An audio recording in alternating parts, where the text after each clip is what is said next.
I'm back again, and now I'm going to show you how to make the crust for the peach cobbler. I'm going to do the bottom crust first. In my bowl here, I already have the flour, Crisco, and a pinch of salt.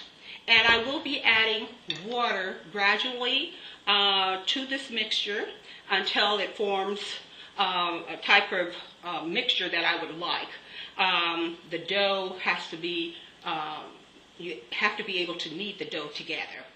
So right now I'm going to pour a little water into this mixture, right into the center part,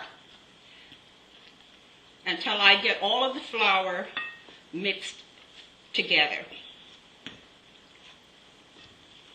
Once you put the Crisco in there, little beads would form, and that's good to make your crust crispy. You don't want it too moist, and you don't want it too dry. You want it just where you can knead it together, be able to form a ball. I'm going to set this aside and flour my board. Here's my flour. Just going to flour the board real good because I have to roll this crust out wide enough to fit my Pyrex.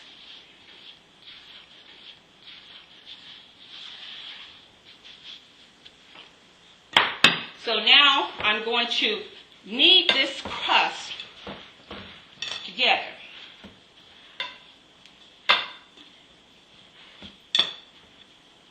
So it's coming together real nicely when you knead it. Okay, so now I will form a ball.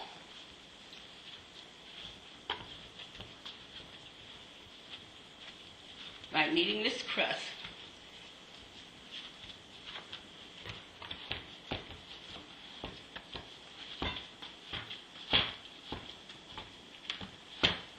And flip it. So now you have a ball.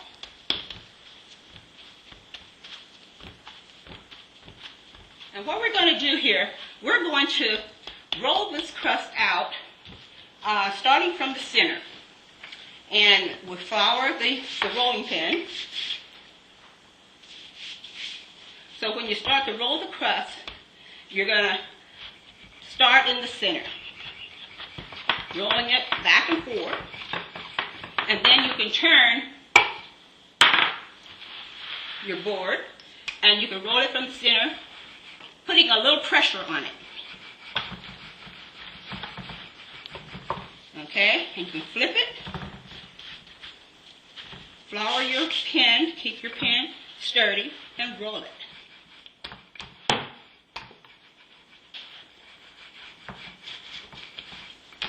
You see how that's rolling out really nicely?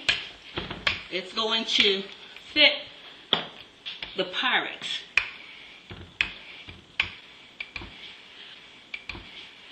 So now we have the bottom crust rolled out. And what we're going to do, we're going to flip this over, and we're going to bring this up like this and bring it down. And you do it to make it fit, because it'll stretch.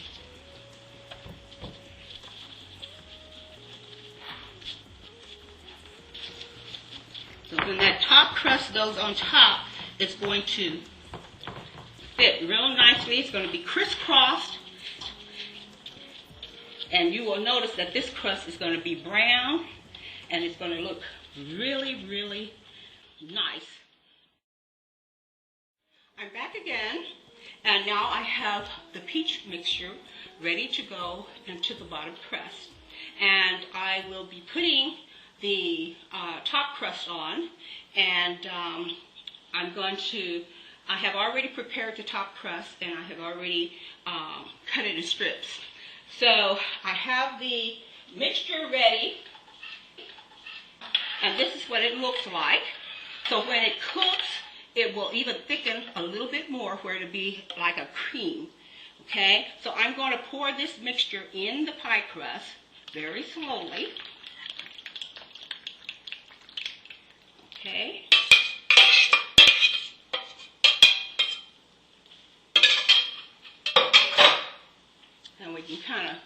spread the peaches out a little bit here. Now, I'm going to strip the pie, and I'm going to start a little bit from the edges.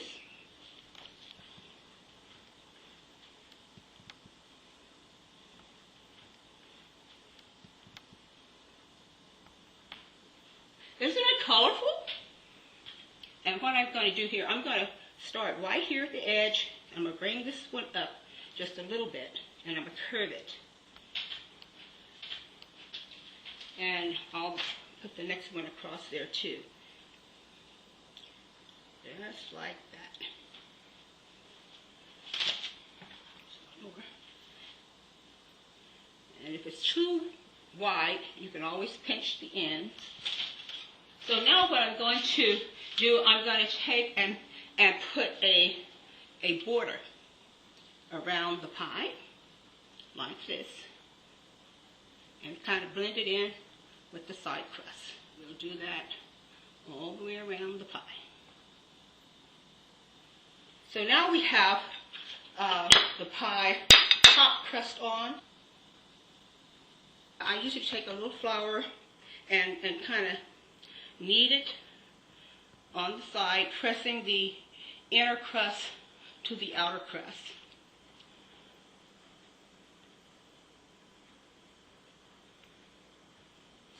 And what I do now, I have a pair of cooking shears.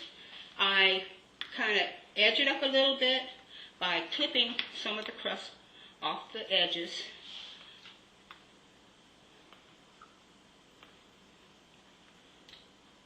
To kind of make it neat and presentable. I have a mixture of cinnamon and sugar, and also have butter. And I'm going to take the butter first, and I just dribble it on top of the pie crust. And that way it goes on very nicely. And then I take the sugar and cinnamon and I sprinkle it. And this gives the top crust a nice flavor. And we're going to cook this peach cobbler at 350 degrees for 1 hour and 5 minutes. I'm back with the finished product. The double crusted peach cobbler. Doesn't it look good? Look, the bottom is brown, the top is brown, and we still have a lot of liquid inside. So instead of my tasting it this time, I'm going to try it on someone else and see what they think about it. Okay, tester, you have I'll give you the spoon here in case you need one.